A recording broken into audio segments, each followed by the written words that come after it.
is WWE Stomping Grounds, where we're going to take ass and kick names.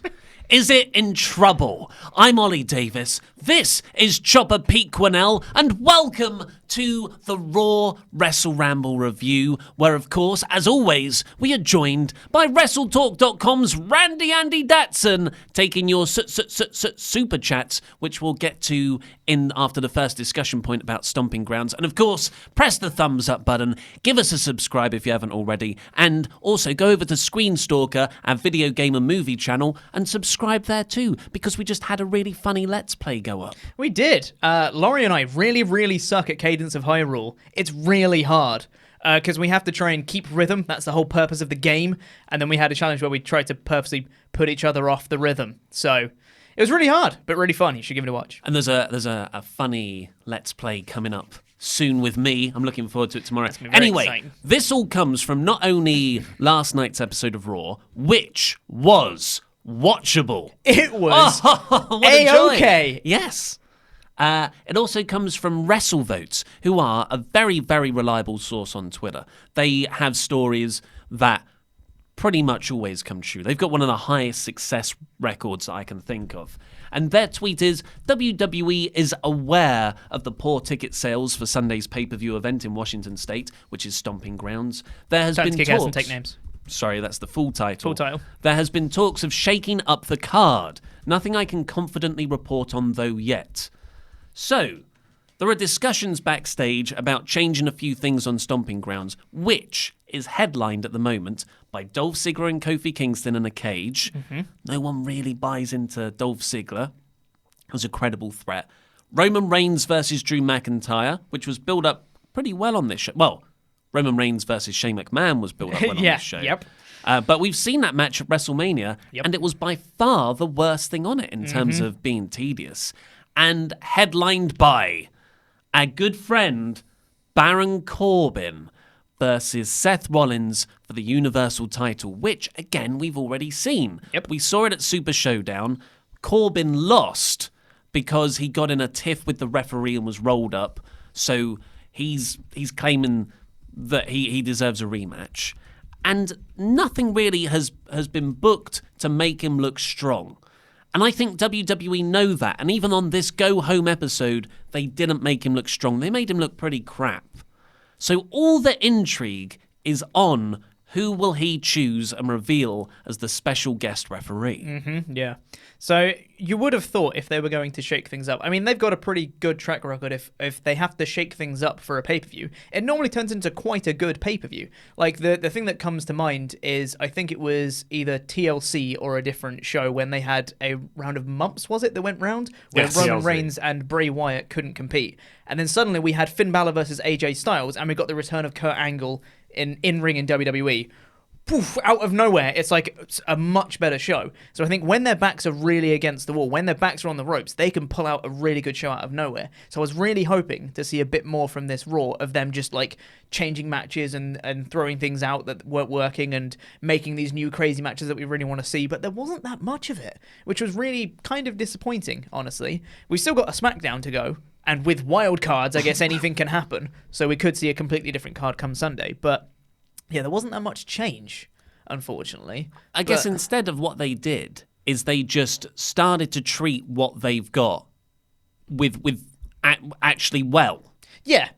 I guess that's the main difference. Is before it wasn't very interesting, and now some things you're like, little bit interesting, which I guess is an improvement. Yeah, it's still Drew versus Roman. Yeah. It's still Seth versus Baron. But at least, yeah, it's dramatic. Yeah. And kind of compelling. There's for some 3 points hours. of discussion. Yeah. So it's an improvement, I would say. The bar's very low to start with, but it was an improvement. Yeah, so I enjoyed this Raw show quite a bit, actually. It was fine. I don't know if... That sounded like Luke then. Yeah. I don't know if that's because I'm in sort of Stockholm syndrome where I've just been stuck with this captor of Raw for 3 months and it's been goddamn awful. Yeah. Or it was actually a good show by Raw's overall standards or WWE standards. We'll focus on the Stomping Ground thing in particular because I do feel like Baron Corbin versus Seth is the main event of that show. Yeah, for sure. Definitely is going to be. And just about it being in trouble, I think a lot of because there's this tweet going around and it's a screenshot of the tickets sold in Stomping Ground, like how many seats are still available via the booking site. And, WWE are apparently concerned about this as well, as WrestleVotes tweeted.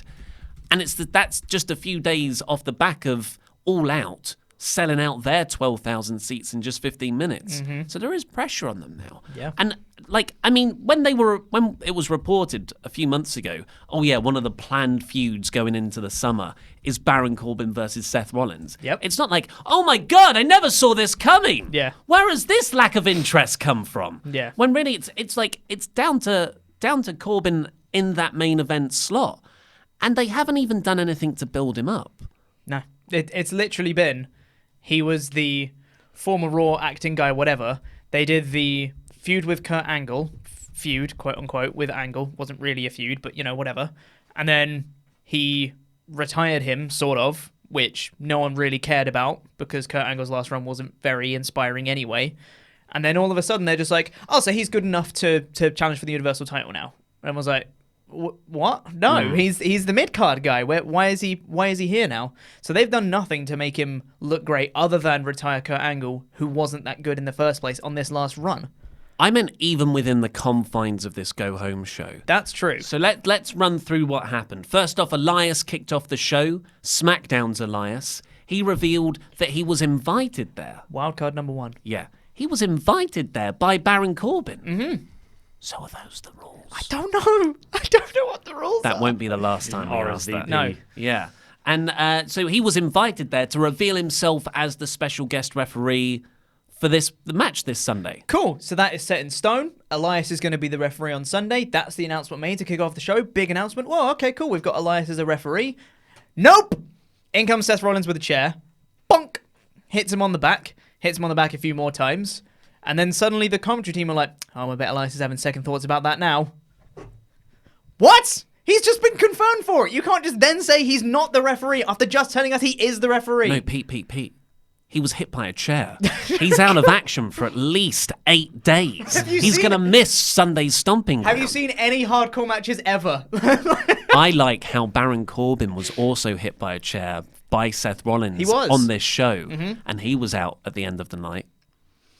Where he was only hit once. No, Elias is dead. Kayfabe dead. Yeah. This killed him, the chair shot. This is Seth Rollins with a chair. Still, I can't see him. I know they're going for this cool Stone Cold vibe with him, which I don't think is Seth's character. No. I don't think that works because I see Seth in a chair and I just cannot separate it from when he turned on the Shield. Yeah. And I just immediately start thinking, you broke my goddamn heart, Rollins. Burn it down. So he attacks Elias from behind and then he cuts a brief promo. Thankfully, this was actually a pretty good start to the show. Snappy opening. It was a very snappy opening and it was quick. It was a very short promo where Seth just says, just so you know now, any of you guys side with Baron Corbin, if you become his special guest ref, I will be there with a chair. And I was like, okay, that's not bad. It's something different. I can dig it. But then I was like, wait, but that means Elias isn't the referee then? Yeah. And that's when I started questioning stuff and I was like, oh, that was almost great. Because if Elias had said, I plan to be the referee, and then Rollins attacks him and he goes, no, you're not. And then he beats him up some more, does maybe a curb stomp onto a chair or something, then I'd be like, oh, okay, cool. Rollins is going to make sure that Corbin doesn't get the ref that he wants. That would be fine. I'd be so on board with that. But it was literally just I've hit you with a chair and now you're injured, I guess. I don't know. I guess the way to get around that would be for Elias to then go to Baron Corbin backstage. Dude, I love you. You're my mid-card bro. But man, Seth knows how to use a chair. And I just don't want any part of it. I'm sorry. And you write people out that way rather than this chair of doom that takes people out of... And it's not like you're even being asked to wrestle this Sunday. A referee position is one of the most, more passive roles in the company. You could just DQ him if he starts to attack you. And then that's it, match over. Anyway, so Rollins takes out Elias with the chair at the open. Yeah. Then later on in the show, Baron Corbin's having an interview with Charlie Caruso. Seth Rollins hits him with a chair as well.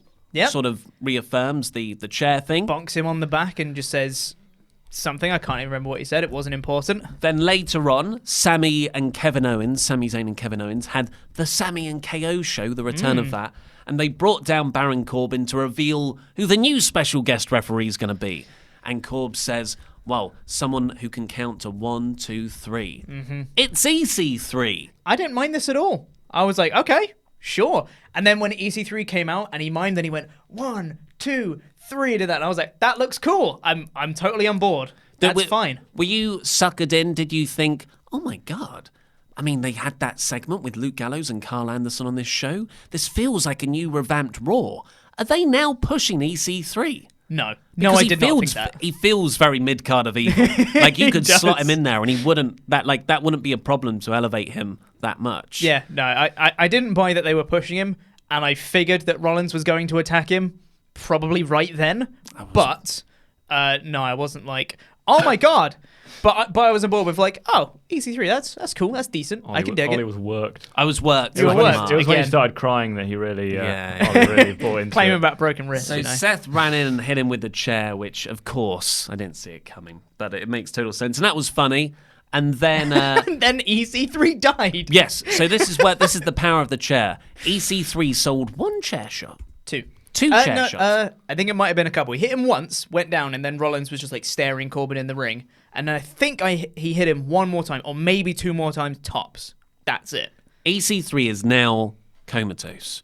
Dead. Rollins walks out. The New Day come in, because they're going to set up a New Day versus KO, Sami and Corbin 6-man tag, which was 2 out of 3 falls. For no reason. I think they're just chucking stuff at the wall. Literally. They're just Yeah. like, well, we're going to shake things up. Let's just put in different stipulations. Sure. The 5-way at the start of the show was an elimination match. What, that doesn't... You don't need that. Anyway, the New Day came out. Sami quite funnily said, you weren't on the wildcard list for tonight. Yeah. I was like, so there's a list? And then Kofi said, I'm the WWE champion. I can go wherever I want. Which is that's a cool, badass thing to say. But Lance. We both have the same note. I also said that he's been taking notes from Lance Storm. Urges. He's been taking urges. He's been taking urges from Lance Storm. Of course. Sorry, yes.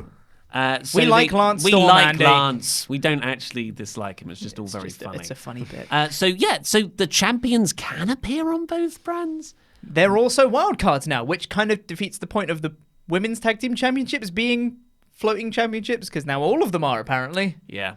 What are the rules? What are but the then, rules? Then the New Day were like, we need a referee to make this match happen. They pick up EC3. Which apparently is something new, because before it's just been like, I want to fight you, and they're like, okay, bring a ref out, and then they start. But now they're like, well, because we have a skit to do, we need a referee to sanction this match. Sometimes when stuff is funny, it doesn't need to make sense. And this... I'm nitpicking. Yeah, This yeah. was very funny. This was very funny. They picked up EC3. He sold this So good. incredibly. So good. Like, he has perfected being dead. Oh, yeah. Over Maybe the he fallen last asleep. couple of years. Yeah. Oh, Yeah. not last couple of years, but this year at least. Yeah. And Big E got the sort of microphone out to him, and they did a sort of Weekend in Bernie's impression of him being completely passed out.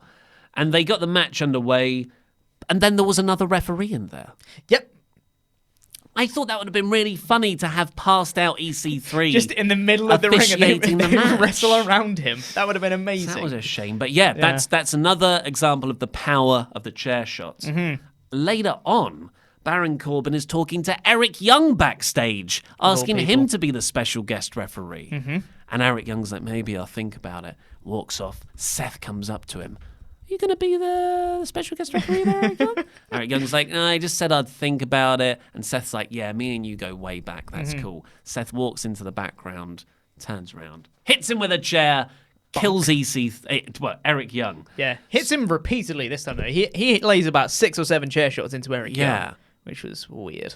And I know they're going for a Steve Austin character with Seth, but it just doesn't play right. No, it doesn't.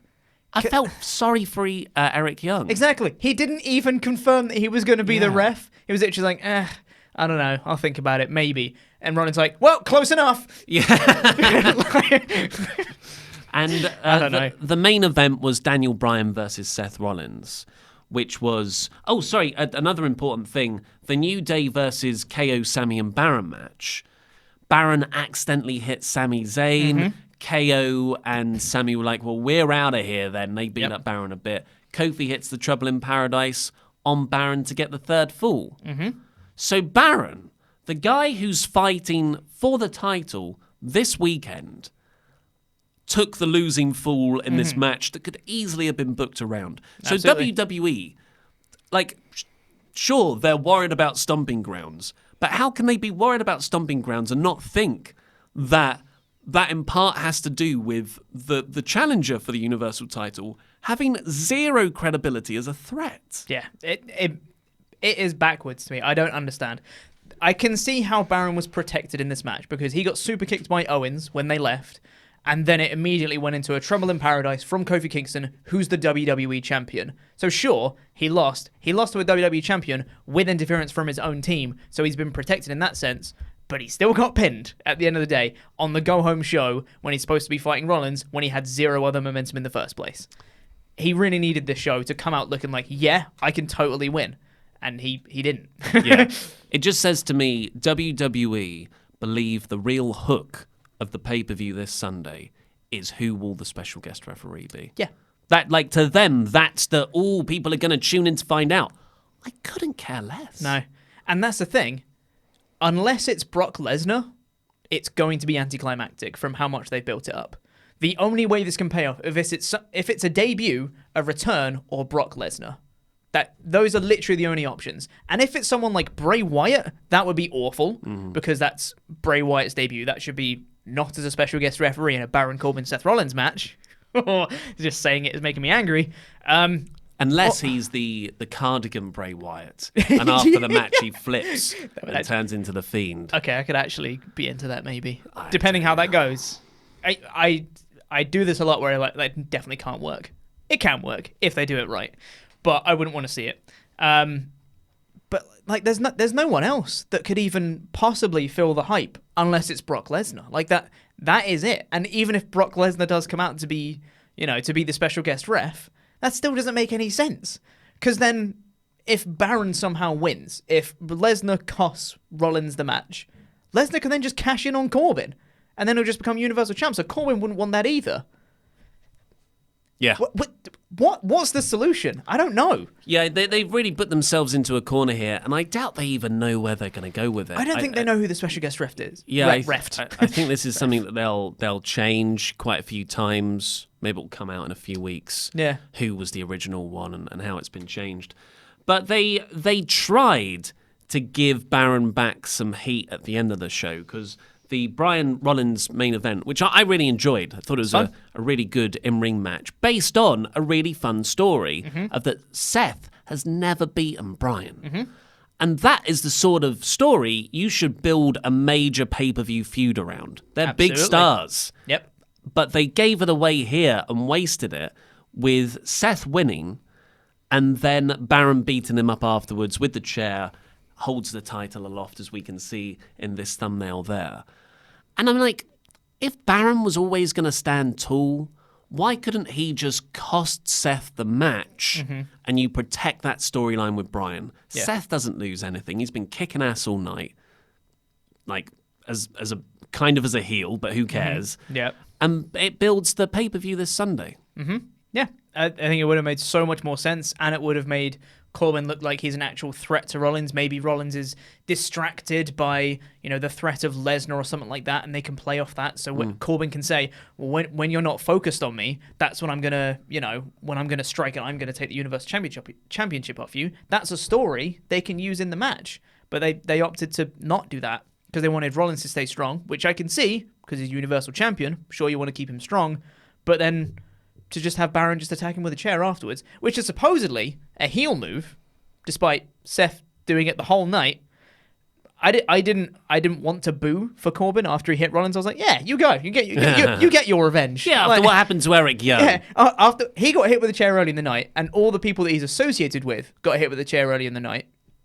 Get your revenge. Like, if this was inverted and Corbin had attacked Seth from behind earlier in the night with a chair shot to the back, and then Seth came out at the end of the night and hit Corbin in the back with a chair, everyone would have gone, way, got his revenge, got his payback. Yeah, go Seth. Doesn't make sense to me. What Corb should have done if you actually wanted to make this an intriguing story is go after Becky. Yeah, You do something to. That I would've don't been know. great. I don't know how you would do that. because you want to protect Becky as well. Yeah, and you don't want to show Baron punching Becky in the face. Exactly, and also you don't. The storyline with Becky, I think, would be that she could probably hold her own with someone like Baron. So to have Baron actually win against her would be a bit weird as well. Not win, but maybe name drop her in a promo, say something nasty about her, threaten her. Yeah. Like something that could tap into some level of emotion rather than, who will the likely disappointing special guest referee be? Exactly. Yeah. But let's see what you guys think. We've got the super chats with Randy Andy Datsun. What if, though, Baron kind of started a women's mid-card of evil to beat up Becky? Oh, good God. The welcoming committee, you mean? Led by... Call up of Shayna Baszler to be immediately pulled into Baron Corbin's mid-card mid-card vortex. That's the only division safe from the mid-card of evil so far. And the EC3 thing, did you see his tweet? He says, every time I make you laugh, I suffer more inside. And also people are suggesting that it is the referee shirt that makes everyone weak, because as soon as you wear a referee shirt, you are made of glass and wet paper and horrible. That's true. Yeah. Forgot about that, because EC3 was wearing his referee shirt when it happened. That's true. Corbin wasn't wearing one when he got hit with a chair. Yeah, but he got hit 7 times. So it makes up for it. Yeah. I'm pritcharding this really hard. Anyway, let's get ready to super chat with Jobber JJ, starting us off with, hello Ollie, I have a feeling that Corbin is winning. Ooh, it's bold. We'll do our predictions on Thursday. Predictions form will go up tomorrow. Yeah, I don't know. I don't know who I'm going to go for. I think Seth will retain. I do as well. I think I'm probably picking with my heart here. I don't want Baron to win, but I don't think he will, unless there's some sort of stupid booking choice. I think unless there's a Lesnar or something to cost Rollins, he won't lose. Yeah, if Corbin wins, it'll be for... He'll only hold the title for a few minutes. Yeah, exactly, yeah. But a Shane McMahon champion on SmackDown and a Baron Corbin champion on Raw. And then the dark timeline. And then you have wild cards, and they show up together on shows with their respective posses. Always having celebration segments. And Tamina could win both Raw and SmackDown Women's Championships. And then they could start a 3. Stop trying to bring the women into the mid-card of evil. Yeah, leave him alone. Sorry. Tim Arndt says, how is today treating you, gentlemen? Pretty well so far, I'd It's say. all right, yeah. It's good. It's fine. Yeah. Good, wonderful. Vernon Jeffries says, I found it odd that Michael Cole was excited to show the Firefly Funhouse, but thought that the Hardy compound was too disturbing to watch not long ago. What is that voice you're doing? I'm doing an announcer voice. Stop it. No. Don't like it. The Michael Cole thing and his relationship with Firefly Funhouse was infuriating at the start, but now I just find it funny. Where he'll go, coming up later, Firefly Funhouse, stick around, watch that, and then they'll play it, and they'll be like, what was that? What was that? What was that? Luckily... Like he's losing his mind. Well, luckily, they skipped straight to another segment. Then they go back to the commentary team after this week, which was good. Well... We'll get on to that. Dustin Pylon says, WWE, our pay-per-view isn't doing well. Let's announce a tag match for the show by having a 6-man tag with both teams. That'll convince the marks to watch. Oh, yeah. And then switch it. Yeah. To do a DQ finish, and actually it's a 20-man tag. Oh, my God. Don't even. Which, I don't know, the name is in Japanese, so I don't know what it says, but what is your favorite Cesaro tag team? The Bar, The Real Americans, or Tyson Kidd? Well, it's the Kings of Wrestling with Chris Hero, actually, is the correct answer. Yeah. But out of those, I never got on with The Bar. I've got to be honest. Out of those 3, I really like Cesaro and Tyson Kidd's work. Yeah, see, I like them as well. I think they were on the cusp of just doing something great when Tyson Kidd got injured. Yeah. That was what it is. So they were a great tag team, but they never really had the spotlight to show it. I really like the Real Americans. It was a really convoluted tag team. Yeah. They got really over, though, and I love the work that they did. Because he's Swiss. I was so into We the People as well. Yeah, I loved it. And I was never really on board with The Bar, but they had some fantastic matches, and that made me like them more. So probably The Bar. I'd say. Ryan F says, plot twist, Lesnar will show up at Stomping Grounds and be the special guest referee and then cash in. Yep. Yeah, we've... Yeah. I'd hate But it. potentially. I'd hate it. Snake Lord Gaming says, can you say Exodus is an amazing LARP in Australia? What? Exodus is an amazing LARP in Australia. So that's live action role play, isn't it? Yeah. Tis. I know things. William Adams says, why is the top face hitting innocent people with chairs and hitting them in the groin? Yeah. Yeah, so it's... Yeah, I don't think they know what Seth's character is. Yeah. And I think their definition of innocent is skewed because they're associated with Corbin, therefore they're evil, is what Rollins thinks. The ball shots, though, not on board with. I can dig attacking him with a chair, but when you're just winning with low blows and stuff, it's... Well, it depends on the character. Steve Austin could get away with that. Eddie Guerrero could get away with that. Eddie Guerrero Because definitely they're could, yeah. badass tweeners. Yeah.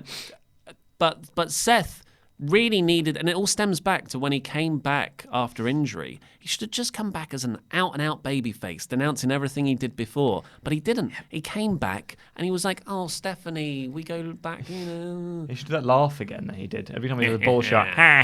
John. John.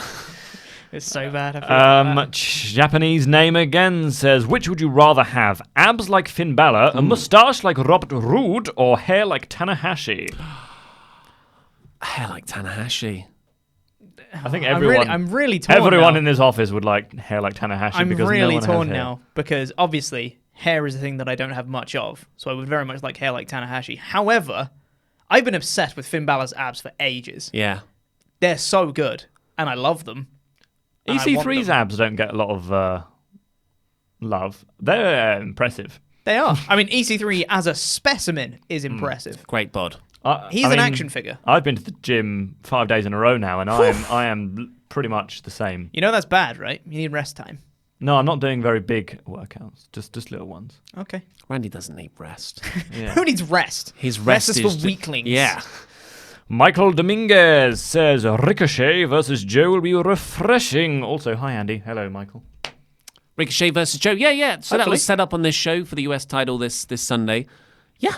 I'm looking forward to it. I am as well. I hope they get enough time. Yes, the US Which- title is cursed. Yeah. So I'm really hoping, because we don't have that many matches compared to most WWE shows. We don't have that many matches. So I'm hoping they give them like 15 minutes. Just be like, go have fun. There's They still won't, time. but, you know. Sean Dunn says fake Bailey Sting just joined the New Women's Order, which is the NWO. Yeah. Yep. There's a branch off the Bailey Sting thing Really? later you'll enjoy. Is that still happening? There is. It's a new character. Sam Cropper, thank you very much for your... Is it Sting Sasha Banks? You're close. Sam Cropper says nothing, but thank you very much for your donation. Thanks, Sam. Thank you. Drew Schneider says, went down to Texas, met the girl, not a catfish like you expected. Sorry, Ollie, didn't get to add to your favourite show.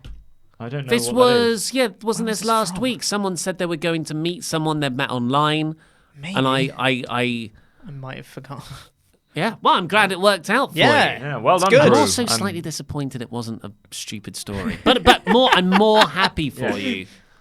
But also a little bit sad that it went My so well. friend, very, very quickly, my friend punctured her tyre the other day, and then she met up, and then this guy stopped to help her, and then they exchanged, they got on so well, they exchanged numbers, and they're going to go on a date. I feel like they have to get married now, because that's one of the best stories ever. Anyway. It's a meet cute. It is. It is, yeah. See, I didn't know what that was, and then my girlfriend was like, that's a meet cute. well, good contribution to the wrestling show. thank Yeah. Gerald Akaf, thank you very much for your donation. Thank you. Sparks Entertainment says, Sullivan beats in Lucha Party, and then the Fiend pops up and absolutely pummels Sullivan, maybe through the announce table. Imagine the pop that'll get. Yeah. I mean, it would get a pop because it's the return of Bray Wyatt. That would be a cool thing to they're do. not gonna bury However, Sullivan. might be injured, so I don't know if we're going to be seeing him or how long he's going to be out for.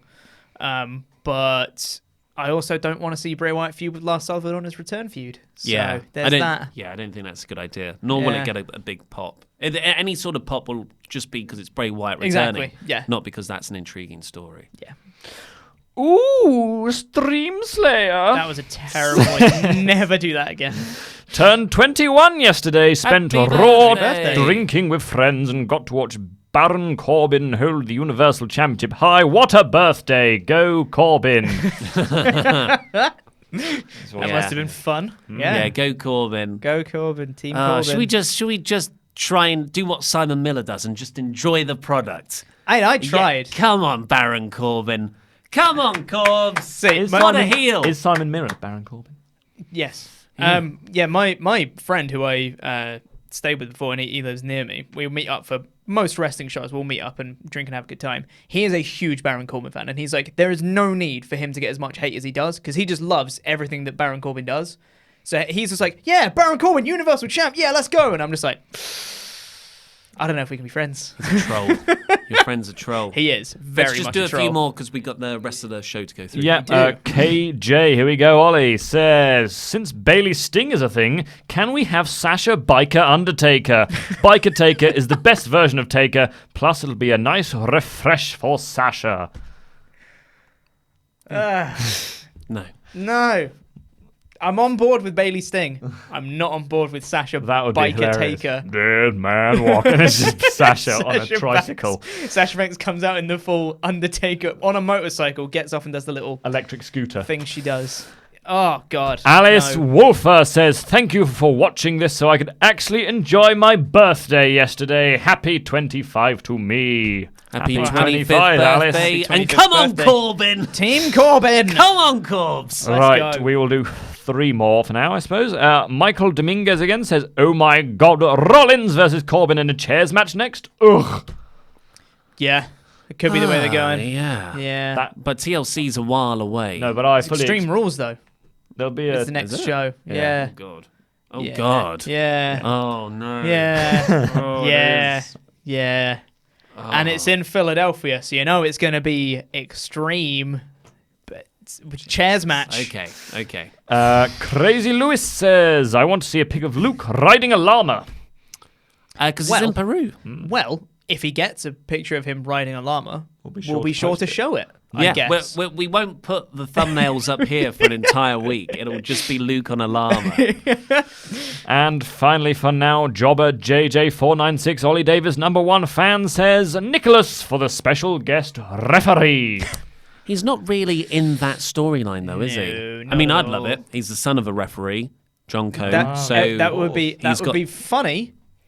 Not for a main event match on a pay-per-view, though. The shark jumped a while ago. Oh, yeah, that's Let's true. just chuck it all at the wall. Anyway, That's true. okay, so this show, of course, began with... we'll get to the rest of your super chats at the end of the episode. Mm-hmm. But Elias started the show with his Seth Rollins thing, and then with Elias beaten up in the ring after Seth beat him down with a chair.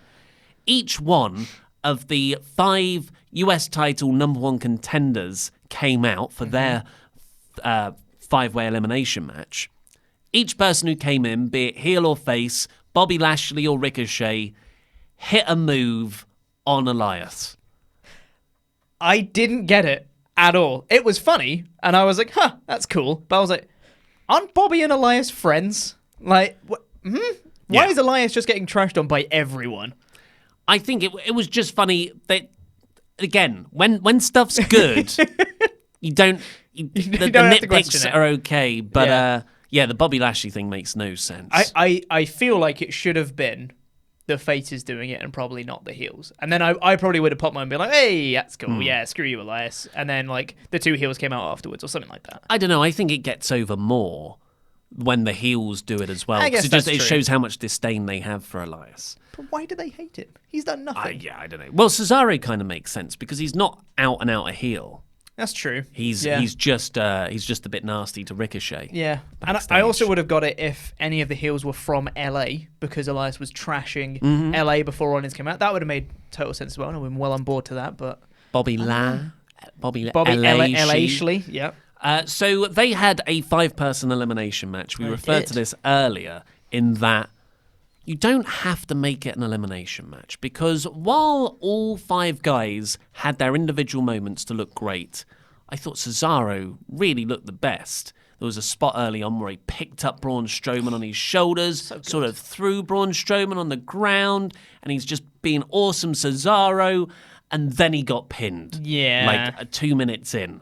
Like, oh yeah, everyone's going to get pinned apart from one person. So Bobby Lashley or Braun Strowman would run wild and have a hot moment, but then the heels, Cesaro and Lashley, who'd had eliminated, beat him up and helped Ricochet, who's a babyface, hit the 630 on Strowman to eliminate Strowman. It was so strange. Like, I completely get Strowman eliminating Lashley and Cesaro, and then them getting retaliation and beating up Strowman.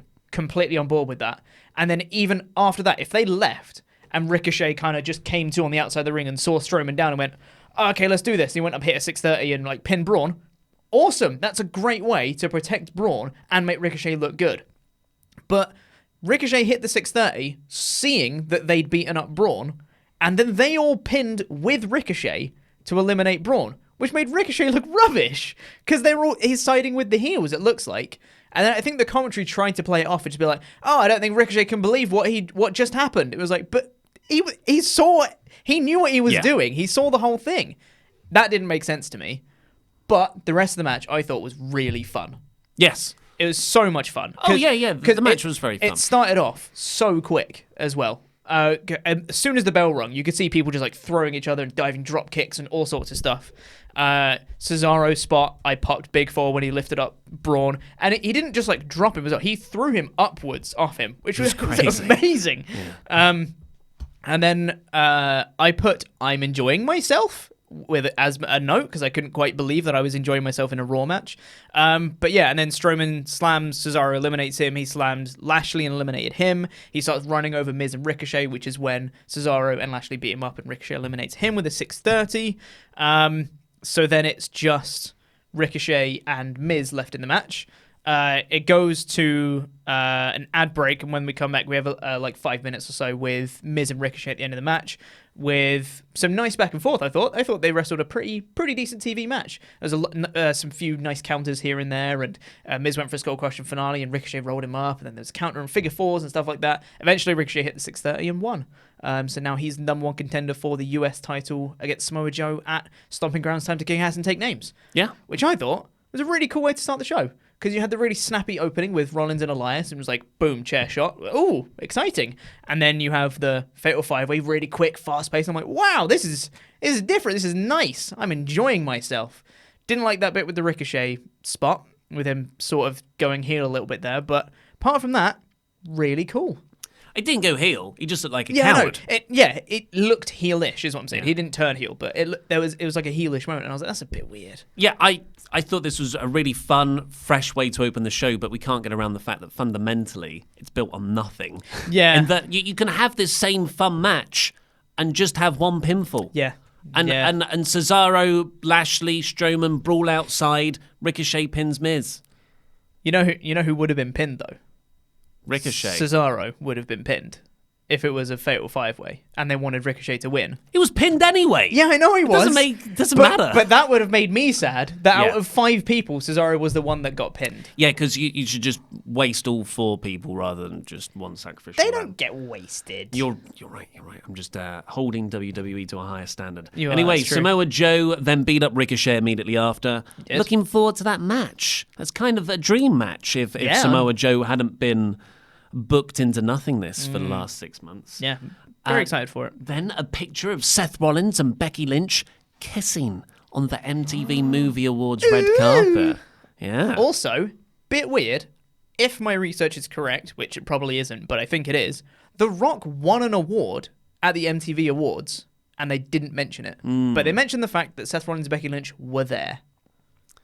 They blow hot and cold with each other, WWE and The Rock, don't they? Yeah, it's a bit weird, but this transitioned into Becky Lynch coming out to the ring. She cut a pretty fine promo, just nothing new. And she called out Lacey Evans. Lacey Evans came out. She was, said stuff. She said that she made reference to the fact that she was a Marine. Yeah, which the crowd were like, yay, Marine, cool. Do we cheer you? Yeah, they're like,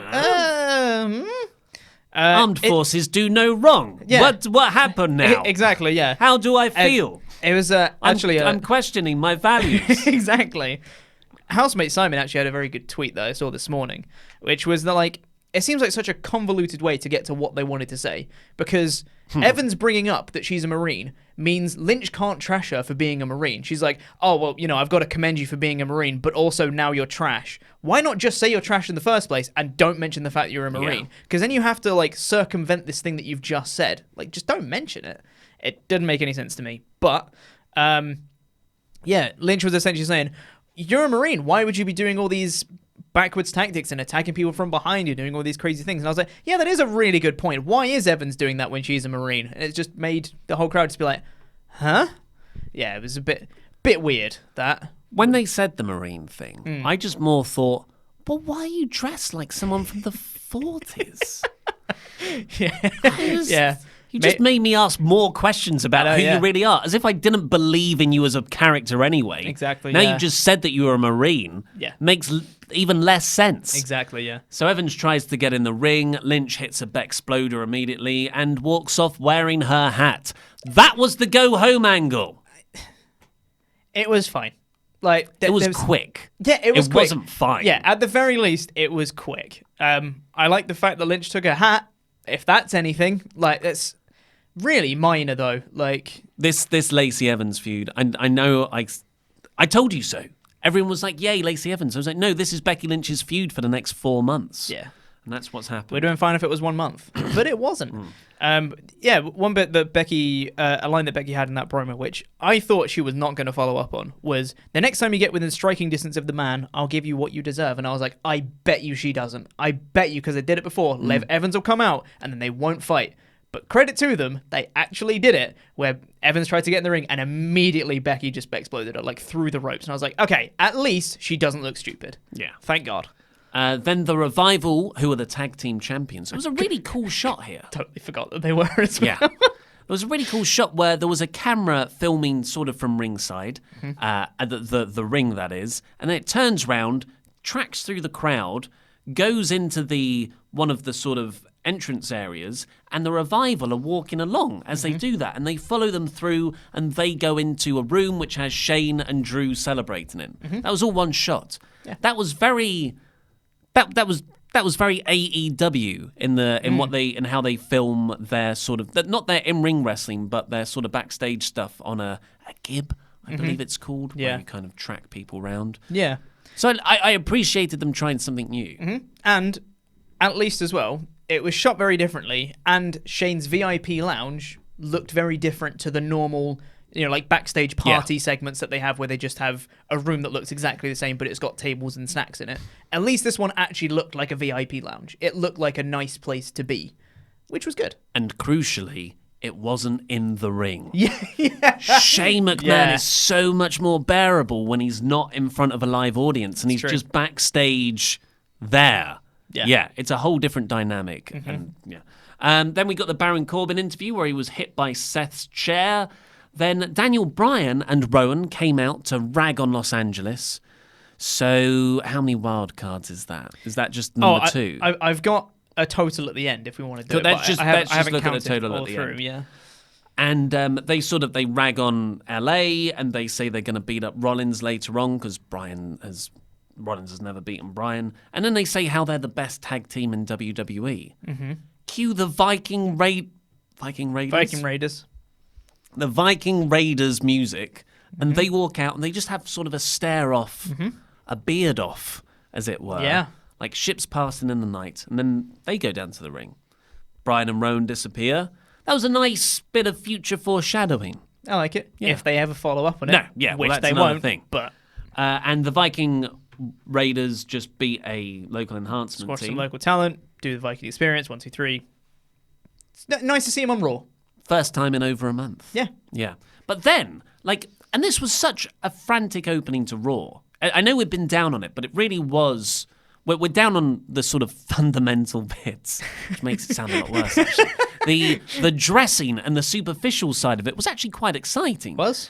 And as soon as they've beaten these jobbers, the Viking Raiders, the camera does a pan across ringside, and you're like, yeah, I've seen this before. They do it all the time. What family won a competition, or where's Jon Stewart in the crowd? Yeah. And then it suddenly lands on Carmella and R-Truth in ridiculous sort of turn of the century disguises. Yeah, I think R-Truth was either like a beefeater or like someone from the Civil War.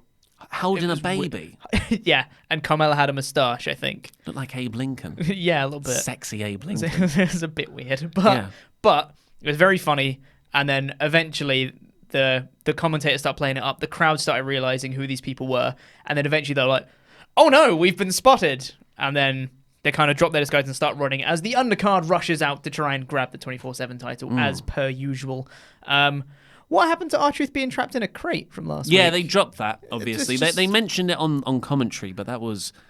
there was stuff you could do there. Absolutely, yeah. Like, you could play this in another week. Yeah. And not run out of material so fast. Yeah, exactly. I don't know.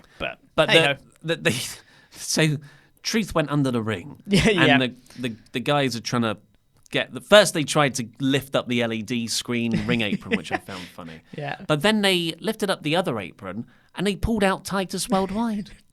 Titus O'Neil. Titus O'Neil, sorry. Yeah, the entire tag team. Yeah. Titus Worldwide. He's pulling onto Apollo Crews and as Dana Brooke. Akira Tozawa. Oh, God, he was part of it, wasn't he? And then he was there and he was like, what are you guys doing? Why are you pulling me out? And then it was a funny moment because commentary were like, well, why is he under the ring? That's just his home now, I guess. Because he was down there once. One time when he slipped, he was there. That's his home now. That is a brilliant example of, if you think about it, falls apart. It makes no sense. But it was funny. It's funny, and it's in a comedy segment, so it makes perfect sense. It's fine. So then R-Truth and Carmella run off. Yep. No title changes or anything on this one. Yeah, so R-Truth's been champion for ages. about 13 days, maybe 8 days. Then we got, actually, low-key, my favourite segment of the night. Okay. We're back in the Shane Celebration Lounge, and Heath Slater walks in. Oh, was that now? Oh, yeah, it was. Sorry, yeah. And he asks for a raise. And there's an interesting dynamic there because Shane's a heel, the revival of these new goons, and they're I mean, if you unpack this further, you get all these reports of WWE management offering loads of money to people who aren't even really being used. And the revival were one of these people who reportedly turned that down. Yep. And then here comes Heath Slater, who's like, I want more money. Ha ha, you're asking for more money. Yeah. So there was a lot of stuff going on here. There was, yeah. But then Drew McIntyre, of course, has this relationship with Heath from 3MB. 3MB. And he's got this tortured look on his face, like, my buddy. He's got kids, thousands and thousands of kids, and he needs money to support them. And Heath walks off, and Drew's like, I'm going to go after him. Yeah, Shane says no to a pay raise. And I think it was Dash or Dawson, I can't remember which one, just like spat out their drink when Heath asked for a raise. And then Shane was like, whoa, guys, come on. It's fine. He walked in here like a man, and I've got to respect that. No. And then Heath walked off. But then Drew afterwards was just like, man, he's my buddy. I'm gonna go help him out, you know. So Heath was just outside the VIP room. He was just on the phone, just being like, don't know what I'm gonna do. Didn't get my raise, kind of thing. And then Drew comes out to be like, hey, Heath, you know, we go way back, and you know, hey, it pains me to see you like this. I need to help you out. He goes and pulls out some money. He's like, whoa, what are you doing? He's like, no, Heath, let me help you out. This is really important. And I was like, what's happening? This is really strange. And then Drew goes to hand him some money, and then drops it on the floor. And then he's like, oh, no, don't worry, I got it. And as he goes down, Drew then flips and starts attacking Heath Slater. I did not think I would pop for Drew McIntyre beating up Heath Slater, and yet here I was. He looked awesome, because he just did like a forearm, I think, to start, and then just smashed his head into like this wooden board that was there, and just repeatedly was just beating him up. And then he had to be pulled off by the Revival and Shane. They're like, whoa, calm down. And he was like still trying to like kick him in the head and stuff. I was like, this is awesome. Like, this is so good. It was unexpectedly amazing. There's layers you can read into that as well. Like, why did Drew go off on Slater so much? You're like, because I guess Drew's whole motivation is that he's angry at everyone for not really taking hold of where they are in the company. And Heath probably represents to him the last time he didn't do that himself when they were just loitering as beloved comedy jobber act 3MB with Jinder Mahal. Yeah. So he's trying to destroy his own demons. I loved it. And this, for me, was the most effective heel work Drew has done on the main roster. Yeah, it was so good. Because there was an emotional connection to it. It wasn't just, oh, we need someone to beat up Seth Rollins or Dean Ambrose or Roman Reigns. Drew could do that. Yeah. Where there's no real proper meat to that story. There's no emotional hook. But here there very much was. And they played it up perfectly. It was absolutely fantastic. And then just the icing on the cake for this segment at the very end. Everyone's kind of rushing back into the VIP room. The Revival pick up all the money and then go after them. Yeah, which that was so great. funny. It was That so was good. great. Unfortunately, there was an audio botch at the start. Yeah, they didn't have any audio. Yeah. Yeah, so there was Heath was talking in that backstage skip bit, and you could hear them, but not loudly. So Michael Cole started to do audio commentary for it, and it just it was a bit botched, but it came good in the end. Yep. Then we got the Sami and KO show into the 6-man tag bit that we've already talked about. Did you see Sami Zayn on the entrance playing the air guitar? Oh no, I missed that. So good. Best thing since Kyle O'Reilly. Better than Kyle O'Reilly? No, of course not. What is? But incredible nonetheless. And also, Kevin had a very funny moment on this. Because obviously this was probably a last-minute decision where they were going to bring back the Kevin and Sami show. But Kevin was playing it up like he had it planned. And he was like, hey, I told these guys to update all the graphics and all that stuff, but none of them did it. So thanks, Bob. And said it to the back, which I really liked. I love Kevin Owens. He's so funny. He also had he's got the cards, that he goes Yeah, through. yes. And he goes, Baron, Corbin. It was literally like saying all these things and moving the cards mid-sentence at like the worst time where there wouldn't be a break in the cards. He's so good. And it's going to be Corbin. That honestly, that shows the man, because that's got to have come from him, right? That is a brilliant joke. That is a brilliant piece of comedy. And what's great is it seemed like Kevin cared a bit more this week. Yeah, it wasn't full care. No. I think he's hovering around 40% care. He cared a bit more this week, it looked like. At least he wasn't completely just like drained and wasn't into anything. So sandwiched between those segments was AJ Styles backstage in the medical room, seemingly getting cleared for his injury, his back injury, I think he's got. And he said he would be back in the ring any time now. So he didn't say an exact date, but sometime soon, hopefully. Coming soon. Special Evelina style. Lurking. And Luke Gallows and Carl Anderson came in wearing their doctor stuff. Of course. And they're joking around. And AJ Styles like, blah, blah, blah. The greatest tag team in WWE, the Usos. I'm like, oh, no, I thought you were talking about us. And AJ goes off on them for not being serious anymore. And they're not on WWE anymore. So when they have the match against the Usos later, they need to step up. And, of course, this is the club from back in the day. Well, from like 3 months. And it went really well, and they just broke them up. In a feud with John Cena. Beat up John Cena. It was a great thing. And people still quote that. Yeah. That's still their thing. Yeah, they debuted in WWE 3 years ago. Yeah, they said that on commentary as well. Yeah. That's mental, isn't it? They've done nothing. Because wasn't in that arena. Yeah, That's why it was they in brought the it up. Staples Center, yeah. Yeah. Because it was the night after SummerSlam, I think it was. No, No? I think it was after Mania. Oh, was it after Mania? Yeah, because AJ came in at Royal Rumble that year, but they had a bit longer. That's right, yeah. You're right.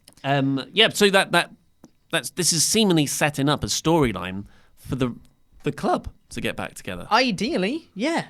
I was quite excited because then Carl and Luke were just like, you want us to get serious? Fine. We've got a match against the Usos tonight later. We'll show you how serious we can be. Yeah. And I was like, okay, cool. They are teaming together on the Japan tour with Triple H. So it could be. So maybe it's just all a push for that, actually. Yeah, sometimes maybe. they do that and then just drop it afterwards.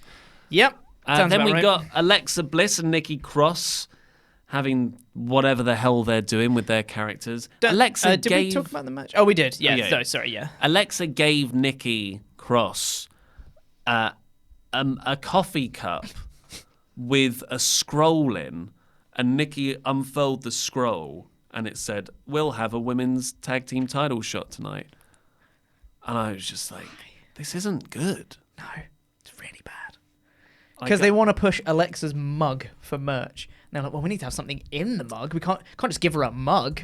I think Bliss genuinely thinks this is good. Yeah.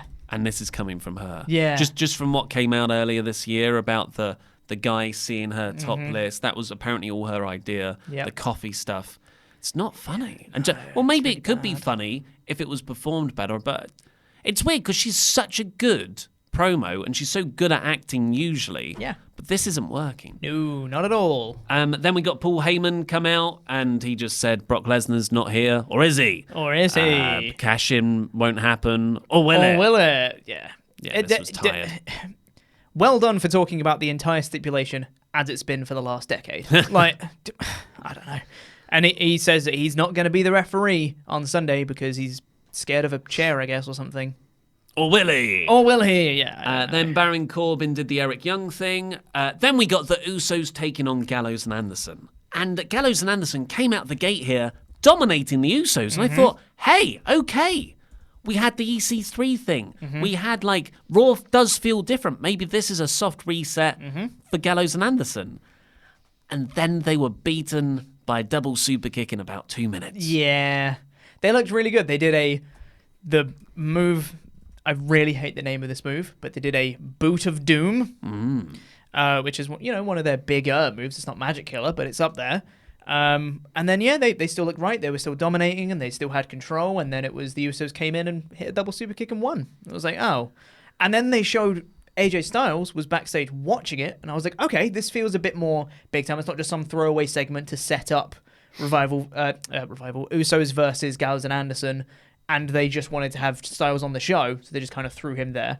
They still followed up on it. They had Styles watching backstage. I was like, maybe this is leading to something. That's cool. And I didn't mind them losing. I much would have preferred it if it was a longer match, though. Yes, that's the problem. Yeah. Yeah, they could... I guess, hopefully, I'm being optimistic here, although WWE have teased so many club version reunions and not delivered on them. Yep. But I'm hoping this is... AJ will help them get good, and then they'll become a faction, and we'll do that for a bit. Yes, hopefully. Then Hulk Hogan cut a mobile phone promo with loads of belts in the background. It was promoting some women's sport on FS1. I think it was soccer. Football. Which is interesting because that's where SmackDown's going to later this year. Mm-hmm. So that was the first sort of Fox promotion we've had on WWE TV. Yeah. Then Roman Reigns came out. Wildcard Roman Reigns. Oh, yeah. Yep. I don't even care anymore. No one does. Forgot. I actually does. forgot that was a thing. Mm-hmm. He came out and he cut a boring promo. Very boring. And then Shane McMahon appeared on the Titantron to cut his own boring promo. Mm-hmm. And then he threw to Drew McIntyre. And Drew didn't it was like a well-delivered promo, but by this point, it was also really generic. Boring. Yeah. But then Drew said something about Roman's kids, and Roman was just like, all right, dropped the mic, got out the ring, walked through the crowd to where the celebration area was, and beat the heck out of everyone. Yeah, which was really, really cool. Which was great. It was fantastic. So he threw the Revival into the walls, he powerbombed Drew McIntyre through a table, chased Shane McMahon into the ring, and speared him. Yeah. Superman punch and spear, and he looked really cool. Yeah. They probably should have just led with that, so that Roman comes out and looks like he's going to say something, and then suddenly Shane McMahon appears on the Tron and is like, whoa, I don't want you to have too much time. It's all about me, Shane McMahon, hardy ha, and then pass to Drew, and then Roman doesn't say anything and just goes and beats them all up. That would have been so much cooler, but still, this was great. Yeah, this was really, really good. It did build a Shane-Roman match, though. Oh, God, yeah, didn't it just? And the match this Sunday is Drew versus Reigns. That is the one big criticism I have for this. This shouldn't have been a go-home angle, because I'm not interested in seeing Roman and Drew now. I'm mildly interested in seeing Roman versus Shane, especially after, the angle from here. But they did nothing to build, Drew up at all. He cut the promo, sure, but he's been cutting promos for 3-4 weeks now on Roman. So it's like there's nothing different, and I'm not excited to see that match, which is unfortunate because it could be, on paper, really good. Both of them are good wrestlers. You're thinking short term. Yeah. It's not about Roman and Drew. Exactly. This is a Roman and Shane feud. Exactly. Drew's just an obstacle that Roman has to overcome, which really sucks. Also, the Revival are great. Because Shane, when he was cutting his promo, was like, "Oh yeah, I'm so hot they call me Mr. Fahrenheit," and one of them just screams over and goes, "Ha! nice one! Like, really loud off the mic. They're so good. Yeah, they are professional wrestlers. Like, even if they've got one foot out the door and they've reportedly asked for their releases, they are not like. They have not mentally checked out. They are fully going for this still. Yeah, so good. Oh, we need to shave our backs and make us look terrible. Yep, we're going to give that 100%. Do it. So I respect them so much. Absolutely, yeah. They've got a job to do and they will goddamn do it. Then we got Bayley, Naomi, and Natalya standing backstage. Any of them wild cards? I know Bayley is. She's SmackDown Women's Champion. Bayley. Only Bayley? Okay. And I think they were meant to be caught mid-conversation. But instead, Natalya just looked at them both and went, "Ha!" And it was really stilted and it didn't work. And all the charisma was just being... You could hear it just go... Tamina was standing up just off. Yeah. Just off. And Charlie Caruso comes in and says, "Oh, there are rumours, Bayley, that you're being horrible about your fans." Or like you didn't take a photo with a fan who was wearing a Nikki Cross shirt. I think that was it. And Bayley was like, "That's not true." Yeah. Walks off. Because she walks down to the Iconics versus Alexa Bliss and Nikki Cross match, which was for the women's tag team titles. And blah, blah, blah. Wrestling. Pretty boring match. But Bliss took out Bayley first, and then they scuffled, and that caused Nikki Cross to lose. Yes. So, off the back of this, Cross is furious because she really wanted those women's tag team titles because she wants gold and because I think she genuinely believes in her friendship with Alexa. But Alexa sort of riles her up and says, "Well, look, Bayley did this. She cost us that match." So Nikki says, "I will be in your corner this Sunday at Stomping Grounds." Time to kick ass and take names. Which is, it's a pretty good narrative for manipulation, but unfortunately, the characters weren't right for it. This isn't Nikki Cross's character. Exactly. It's this part of it, I think, is a good narrative. The story they told on this show, and if you take it in a bubble, on this show alone, was pretty good. Nikki just being like, "Oh yeah, we get a women's tag team title match. That's great." Then they come out and Bayley unintentionally costs them the match. She doesn't mean to cost Cross, but she's just retaliating to Alexa Bliss. So then Cross is upset with Bayley, and that makes sense. That's a decently told story. But just no one cares because none of the rest of the story has followed any of this. Plus, the payoff to this is probably going to be Alexa turns on Nikki, and we've seen that 17 million times before. So how could we really get invested when we know what's coming? If there's any other payoff to this that isn't Alexa turning on Nikki, at least that will be surprising. But like, from the way it's going, Alexa's just manipulating Nikki, which we've seen. Alexa's going to turn on Nikki, which we've seen. Nikki will win the oncoming feud, which we've seen, and then Alexa's going to find a new friend. Like, it's just the same. It's just a cycle that Alexa keeps going Unless through. Cross turns heel. I guess that'd be pretty cool. Yeah. Beats her down. Exactly, yeah. But then we got the most consistently excellent thing in WWE. Still the best thing. Even though this was a much more enjoyable show, this was still just multiple leagues above. Absolutely. The Firefly Funhouse, episode 9. Episode 9. Which, Bray tweeted out that there were 8 episode titles. To me, this felt like the last episode, because what happened in it, he starts off gardening and he says, "This is a garden for your mind. This is why I've built this place, because you can come in here and believe that the earth isn't round. Do you know anyone who's walked all the way around it?" It's like really good lines like that. And this is for all the outsiders to live here, and the fun never stops. And then the feed just breaks down and it goes into this nightmarish montage of maggots. It was all hooked together by someone adjusting their radio to find the right station. And it goes from there's a bit of the Muscle Man, then there's a different version of the Muscle Man dance, then there's another version which is like a rap version. I was like, I want that version. Yeah. And it was just so well done, and unlike anything else in this company, it made it feel so unique. And then it finally settles on a station that's a kid singing Follow the Leader. And Bray is so good at taking nursery rhymes or other sort of folksy songs, Whole World in His Hands, for instance, and making them so creepy.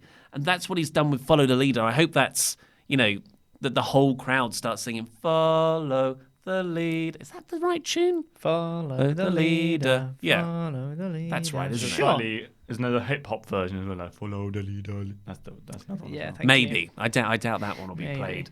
And it was just excellent. And I felt like this was the Firefly Funhouse world disintegrating to allow the Fiend into the WWE universe. Yeah, that's definitely what it felt like. And he starts off, like you said, doing the gardening, but then he introduces all of the characters that have been present for Firefly Funhouse. This felt like a recap of all the characters that we've met. He's like, that's why I built this place, so we could all come together. And it shows Ramblin' Rabbit and Mercy the Buzzard and Huskus the Pig and the Devil Vince McMahon thing and Abby the Witch, and they're all there. And they all say, join us, which I bet another certain YouTube channel are really annoyed about.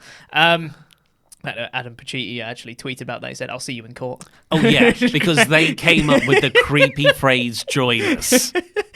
Yeah, and then Bray cuts all like the happy-go-lucky, super, happy stuff, and then looks directly at the camera and he just says, people worship what they fear. Fear is power. Follow the leader. And I was like, oh, God. And then it cut to the creepy montage thing, and there's loads of remixes of Muscle Man Dance from loads of different genres.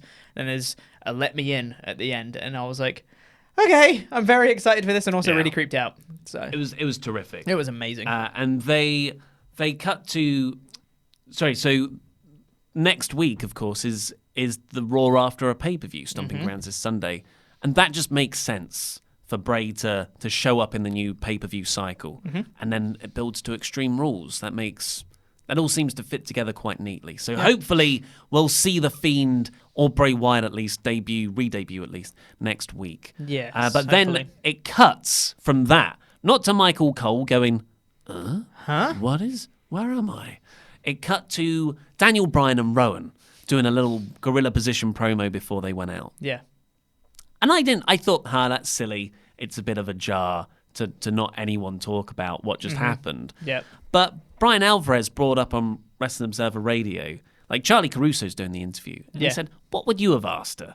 And he said, probably, Rowan, what do you think of your old Wyatt family leader? I didn't even think about that. that. I know. It makes, and when you think about that, you're like, there was so much mileage to use pre-existing story to make everything feel better. Daniel Bryan was once under Bray Wyatt's control. Yeah. They were both there.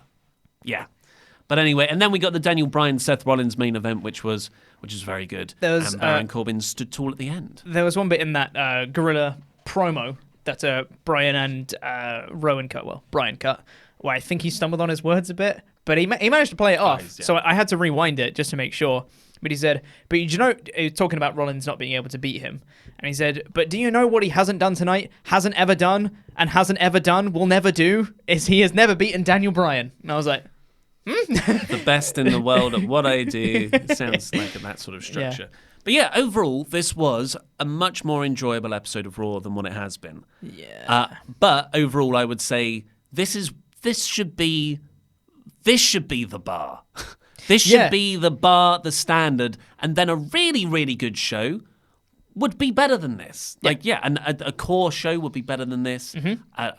An in-awe show would be even better than that. 3 out of 5. This is literally average. This should be the average of what Raw should be, is what I'd say. Yeah. I'm trying to find my total amount of wildcards in this show, but I can't see it right now. I'm sure I'll find it once we're doing the super chats. Well, let's get to those super chats from Randy Andy Datsun. We have plenty of them. We will start with late predictor Ben Greenwood, who says, baffling storytelling throughout last night. What's a wild card at this point? Consistent mediocrity. Definitely not looking forward to rematch grounds. Yeah. Like it was a fun show to watch. Like I said, superficially, but really it was an absolute mess. Oh yeah, for sure. But at least it was fun, which is part of the battle, anyways. Jeffrey Pridemore says Raw was generally fine, which is high praise these days. Not great, but not horribly terrible. I was actually able to sit through the whole show. Yeah, totally agree. Yeah, that's great. Just before we get on to the next one, I have found my grand total. Hit us up. 8 people. Wow. Wild cards. But were they some of those individual acts? Yes. No, sorry. So there was the New Day, That's one act. which is 1. Okay. So then it goes down to 5. Brian and Rowan are one act. Well, then it's technically 4. There you go. It's technically 4. They know. I guess. They are so consistent. So they had Kevin Owens, Roman Reigns, Brian and Rowan, the New Day, and Bayley, which is technically 4. Yeah. You check yourself before you wreck yourself next time. Ollie. But it's still Yeah, 8 Ollie. people. Pete, sorry. Speaking of which, Ollie, have you got a brother called Happenable? Because Happenable in the chat is saying you are his twin brother, long lost. I don't know. Well, not that I know of. Yeah. So, yeah. Get in touch. Bonzare says, would you be open to a Cleopatra and Mark Antony heel turn with Seth and Becky? So, yeah, I don't know. I'm not Maybe. really. That their relationship hasn't really been. It's weird. WWE don't want to fully address it, but they haven't ignored it either. It's in this weird in-between bit. Exactly. They're in a really strange place now in terms of booking, because they'll run into the problem they had with Dean Ambrose and Renee Young, where if one of them turns heel, they're going to have to address it with the other one and be like, well, what do you think of your partner doing this thing? And they'll be like, hey, they need their private space, or whatever it was that Renee said when Ambrose my turned God. heel. His cooking's been terrible ever since. Yeah. It's Seth and really Becky bad. versus Triple H and Stephanie. That's probably what they're thinking. That's probably when Vince saw they're together. Yeah. Power couple. Manga Girl says, hey everyone, who do you think will be the next long reigning champion after R-Truth for the 24/7 championship? Also, lovely to meet you all last Friday. Oh, it was you. Oh, yeah, lovely yay. to meet you too. Who will be the next? I think Drake Maverick. I think Drake Maverick Give can me a have long reign. some Crash Holly levels of fun. He feels the most into the gimmick as well. Oh, very much so, yeah. I think he's super down. He Yeah, deserves it. Drake Maverick's great shout.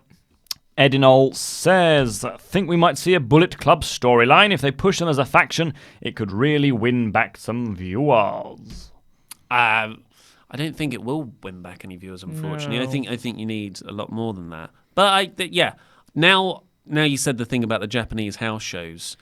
I think it's just to build that, and then they'll drop it. Yeah, they'll drop Because it Gallows and afterwards. Anderson Yeah. seem to be off later this year when their contracts expire. Yeah. One thing we failed to mention about the main event match, by the way, was everyone getting involved in the match at the end. So the match went for like 2-3 minutes. Rowan hit an iron claw onto Rollins. The match was then DQ'd and thrown out.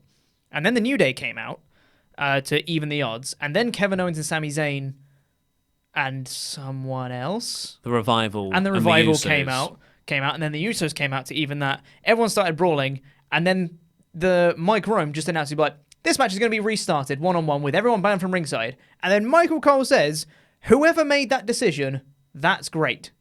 No one... You can't just do stuff and not expect... That infuriated me, because I was like, why would it restart? There's no logic for it to restart. It's a DQ'd match, that's the end, that's how it goes. It just got restarted with no authority figures, no nothing. No one explained it. They just said, well, whoever made that decision, that was great.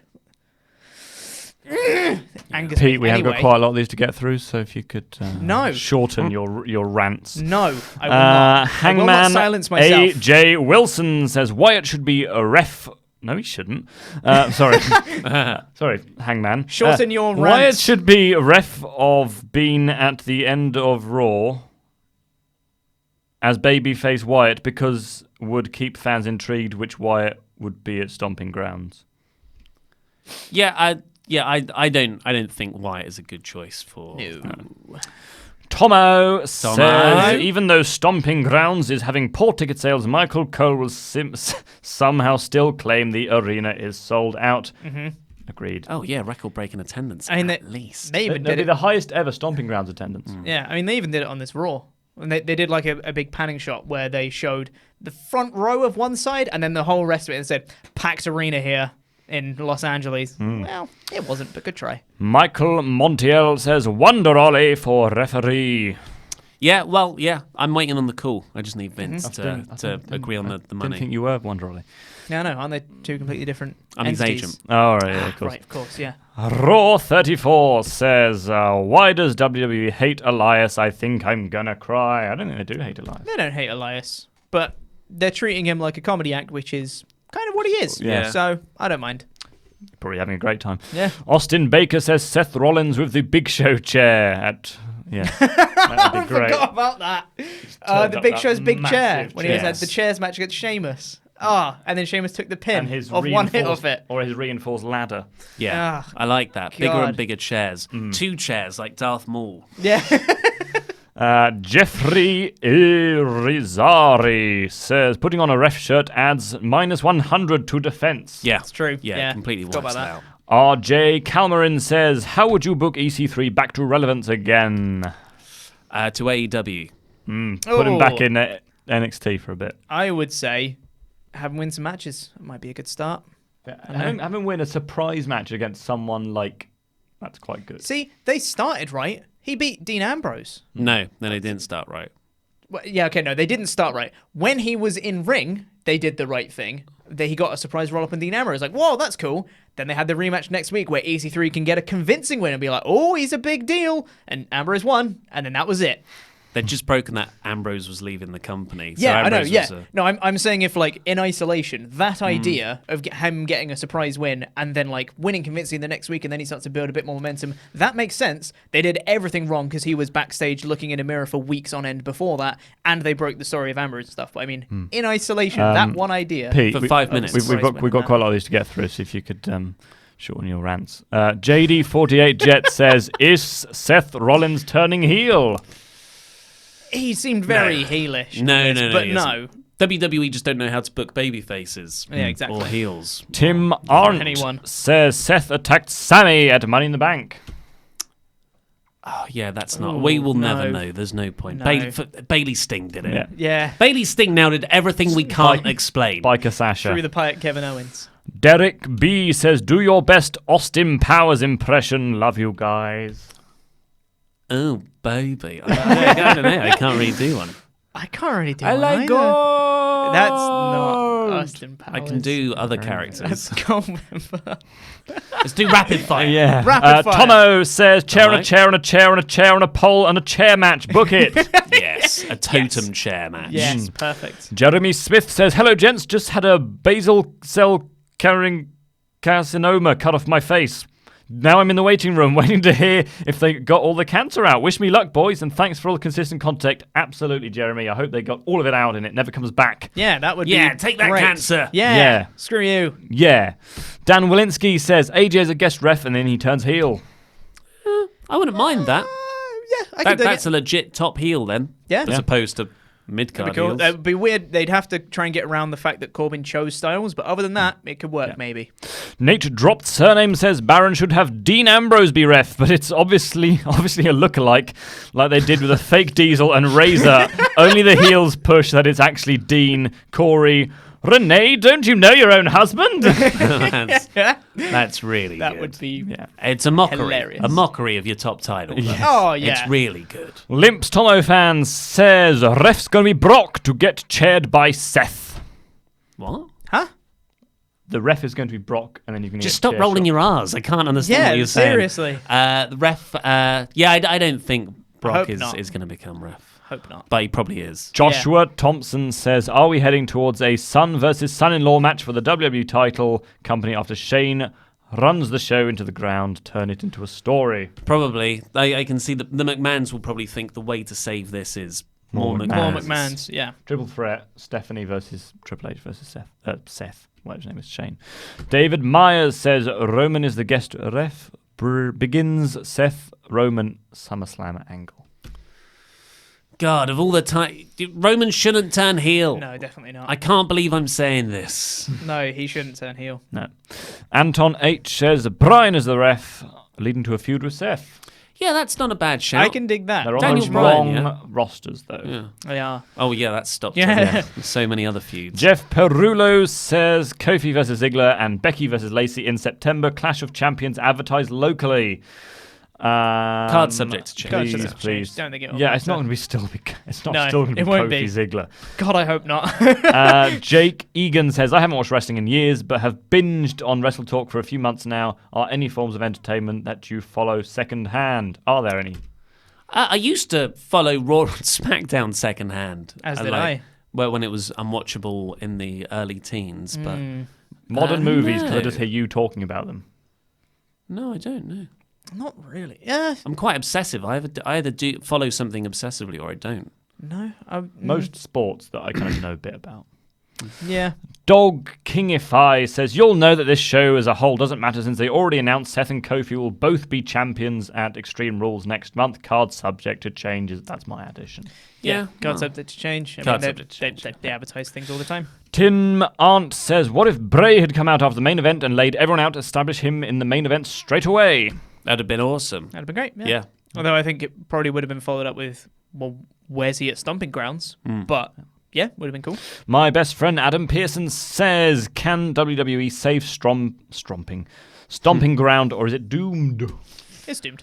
Yeah, it's It's past too the late. point now. It's too going to late. be. It will probably end up being quite a good card. Just Chances because are. that's usually what happens when we feel like this about shows. Limps says, either EC3 sold the segment or he just doesn't care.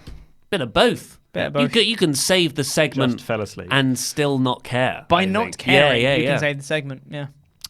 Judas Black says, is Bayley a heel? She did cost Alexa the titles. Alexa hit her first. Exactly. Oh, It yes, was that's retaliation. the Xavier Woods. Yeah. Jonathan Hedman says, how was everyone's weekend? My weekend was good. Mine was Relaxing. Mine was really good. I didn't do that much, and then I Yeah, drank well, a bit on I had Sunday. a nice Father's Day. Celebrated my dad, so that was nice. That's good. Joe Lewis, or Louis possibly, says, I love EC3, and last night I laughed and then I cried. Yeah. Yeah. You and sounds EC3 about right, both, yeah. it sounds like. Yeah. Friedrich Ernegrian says, Cesaro wants to go solo. Is that why he is cursing his tag team partners to get injured? No, I because think- Shame's got, good point. I don't know, got injured. because Sheamus and Tyson. Sheamus and Tyson. Jack Jack Swagger went to Swagger? Bellator. Yeah, I just... No. Yeah, I mean, those were over long periods of time. Yeah, Ash P says, Brock forces Baron to make him a ref. Love from India. Could work. Brock forces... Forces yeah, Baron yeah, to that's make him the ref. That's the only way, yeah. Evie Duran says, who else wants Great Balls of Fire back? Oh, I Me. miss the days That of was Great such a Balls good of Fire. show as well. I It was a really good prefer show. that logo to anything Stomping I know, Grounds yeah. done. Yeah. Great Balls of Fire is a terrible name, but the show. Stomping was Grounds really logo good. is Becky with a foot. Don Kingify says, Seth versus Corbin at Extreme Rules will be a tables match. Probably not, but... I think chairs now. I hope it's not Seth pointed versus out Corbin. Lee Morgan, thank you for your donation. Rocky Balboa, thank you for your very generous donation. Thank you, Say Rocky. hi, Ollie, Pete, Randy, Andy. Hello, Rocky. Hello, Rocky. Hello. Thank you very Sean much. Turner. Here, you said you were leaving. This is Bailey Bailey Sting Sting, guy, yeah. yeah. It's CM Banks. Where Sasha dropped the pipe bomb on Charlotte, where she calls Ronda a butt kisser, where she could have main evented. No Undertaker stuff. Okay. No. She- Jobber JJ says Corbin did have a go at the dad of Nicholas. Lashley did cost Strowman the match. Lashley is the ref, and Nicholas comes with Strowman and beats everyone. Yeah, why not? Sure. Let's do that. DX Solo says, hey, Ollie and Pete, Allison and I are waiting for room service in Vegas on a day 2 of the honeymoon and saw where you were live. Support WrestleTalk's smiling face emoji. Have a Wow. nice time in They're our Vegas. Patreons. Yeah. Wow, that's awesome. And Congratulations. they're watching us on their honeymoon. Yeah. What are you DX doing? Solo should change your name to They're the DX best. Married. You're in Vegas. Stop it. Go have fun. Go and do something Go else. do something else. Jobber JJ says, Ollie, I told you so. Listen to this genius. I think that was about Lacey. But what about Lacey? Oh, I think it's you saying that it will be Lacey feud for like 4 months. Oh, yeah, Now yeah, you yeah, can yeah. say that you are a genius because you I saw do- it coming. Yeah, I am a genius. KJ says, Biker Sasha versus Becky at SummerSlam. Book it. I'll just gloss over that. Armless Ambidextrous says, referee shirts are like super strong kryptonite. I Yep. love that name. Did you say Armless Ambidextrous? Yeah, it's one of my That's favourites. such a good name. Sorry, Yeah. carry on. Joshua Rush says, hey, homies. Hey! Hey. Do I say that well? Sup, home slice? Hope each of you are having a good day. Yes, I am indeed. Yeah, it's all right. Well, was good for a change. Yeah. The Brahma Bull Rockberto says, thanks for all the reviews. It helps pass the time at work and I don't have to watch WWE anymore. Hi, Andy, Pete, and Wonder Ollie. Please do an Omni Shane. I can do the fart if you like. The Omnishane. Did a long one today. You did. Nate Drop Surname says, Chopper Beat, #1 fan, kicking names and taking ass. Hell yeah! I stole your joke. Love it. in His today's joke? news. How dare thee? I've My never stolen. joke. I've never stolen anyone's jokes ever. I wrote that script, Pete. Yeah, I know. But also, I would have written the same thing if I wrote it. No, I said something else. Evie Duran says, 11 days till Fighter Fest. Woo! Looking forward to that. Fest. Yeah. Fighter Fest. The Brahma Bull Rockberto Backin says, thoughts on Cornette's Double or Nothing review?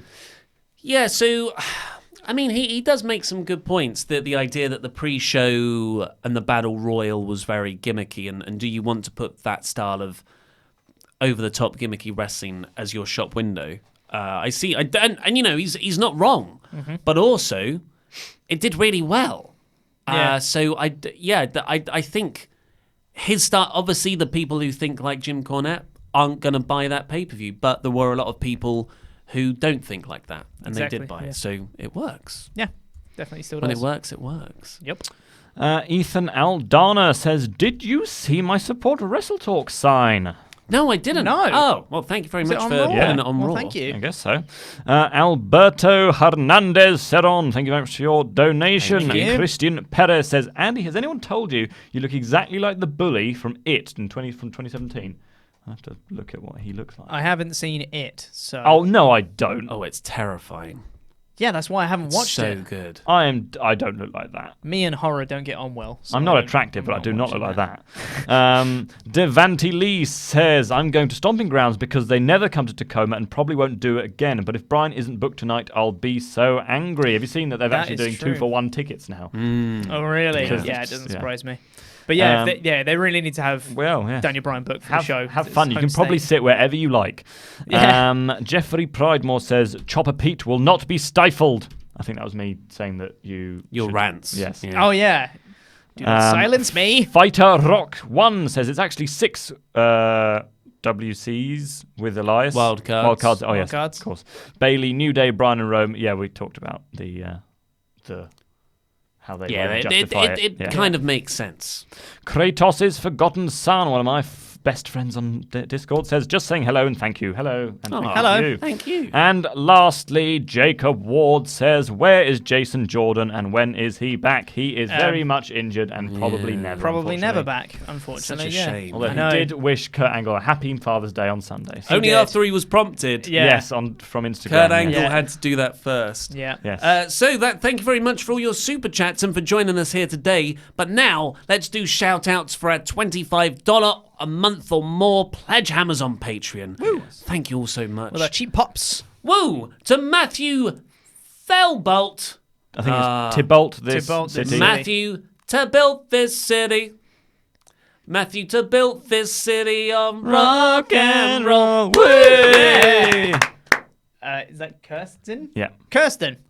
Just Kirsten. Yeah! We're going on a Brian Huntley. Yeah! Yes, we are. Woo. Robin Banks, Lee Roberts. Yeah. The life of Jordan Riley. Yeah, he can last Sean for longer than you in the ring. Yeah, Yeah. you got that one. Rebel without a crew, Roberto Rodriguez. Woo! Yeah. Robert. It's just Robert. That's right. I just said the name of the director, Yeah. the author of that book. Colin leaner than Finn Balor. Pete's jealous. He wants Oh them yeah, abs. I want those abs. Master of the Meyerlock, Joe Meyer. Whoa! yeah. The Rocket, Dan Van Sky. Woo! Michael Sands of Time. Yeah. Woo! pleasure. And lastly, float like a butterfly, Samad Ali. Whoa! Yes. yes. Thank you very much. Please click the videos that have just appeared on the desk to catch up with the latest awesome WrestleTalk things, and this button right here, which will make you a pledge hammer on Patreon. I've been Ollie Davis. This has been Pete Quinnell, and over there was WrestleTalk.com's Randy Andy Datson, and that was Rambling.